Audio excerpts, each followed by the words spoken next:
Hi everyone, my name is Cole Starling. I'm a captain with Drayton Valley Brazeau County Fire. I'm also part of the incident management team on the operations side of this incident. Since we've kind of started, I'm here today with Byron Fraser. He's our operations section chief that's looking after all of our operation on the ground.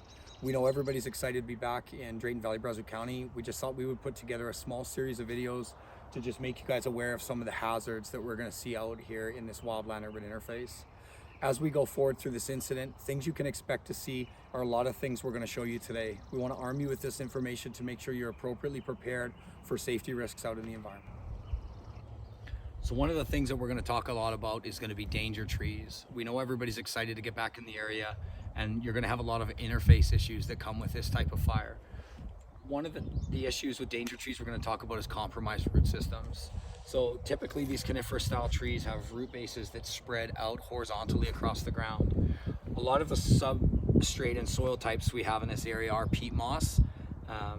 With this peat moss being burnt off the trees, these root systems are now exposed, which makes the trees very susceptible to falling. We've seen a lot of this. We've had incidents on the fire with trees fall. These are experienced people that work in these environments. We want to make sure that everybody's very aware of the risks that come with this. This would be an indication of a compromised root system. These are prolifically going to be seen across the fire area, but behind us we have an ash pit. An ash pit is terminology we use for areas of burnt out peat. As we can see, we have trees that have fallen over. We want to make sure we stay clear of this. Children are in danger, anybody who doesn't operate in this space. Our crews will work tirelessly and will work throughout the remaining portion of the year to secure this area. Another thing we see over here is we've got some smoking and smoldering that are happening on the outside of these pits. We understand that this is going to happen for some time going forward. Our tactical priorities right now are focused on the securement and protection of homes. So locations like this will continue to burn for some time, as they are a lower risk priority for us right now. We just really want you to be safe in this environment. As I'm standing out here right now and we make this video, I'm staging myself in a safe environment. We understand you guys are going to be in there, just try to be as safe as you can. So here's another great example of a danger tree environment. Again, we have peat that's burning underneath this tree, as we can see down here. At this point in time, again, these are low tactical priorities for us, as we're well out into an area that's burned out fuel. We can see the size of this tree right now. As this root system continues to become compromised in the coming days, the wind is likely to push this tree back down again. These are some dangers that you're going to want to make sure you avoid out there. Behind me, we have what we're calling an ash pit. This is a term you're going to hear numerous times going forward. Ash pits, again, are areas of large peat that have been burned out. We expect to be dealing with pits like this probably and likely well into the winter period. Again, low tactical priority. Right now it's inside a burn area, which makes it very controllable for us, as we don't have a lot of live fuels in the area. So again, this comes a very low priority operation for us.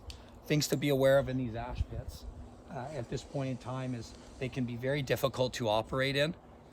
We want to make sure that we're not walking inside any of this. So throughout the period of this fire, we've had several times where someone has stepped into an ash pit and they've fallen up to their knee. We've seen videos and pictures from our crews working the fire of 5 to 6 foot deep ash pits. These can be incredibly dangerous when you're out here. Again, to be clear, we don't want anybody operating in these areas.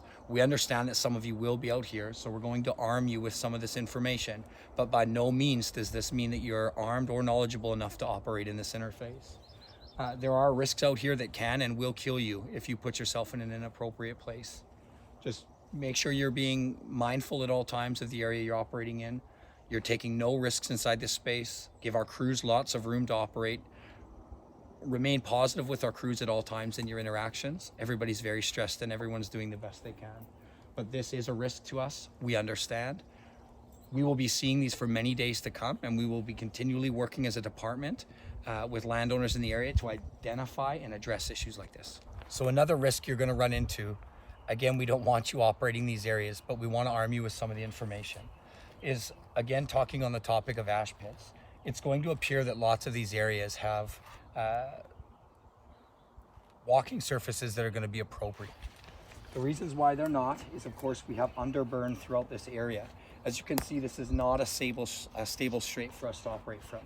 We also have very large holes underneath this that are holding a tremendous amount of heat.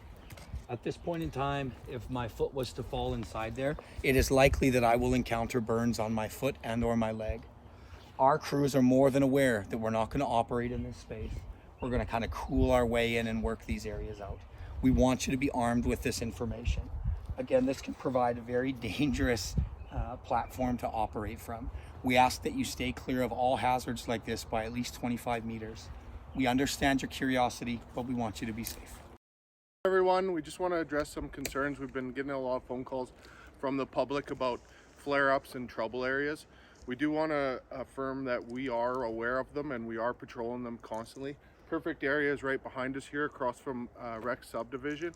An area that a guard was built, got some heat in it, is burning. As you can see, there's tons of mineral fuel in the soil that's just burning up in all the trees. This is normal throughout the day. It's going to get warm and you are going to see some flames coming out of here. The biggest issue is people driving along the highway are seeing this and they're calling it in.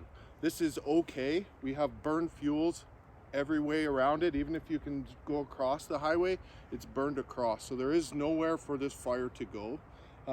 We do understand that it looks and is scary, but we do know about it and we are well aware at some point we will be able to address it. But at this time, it's not high priority for us.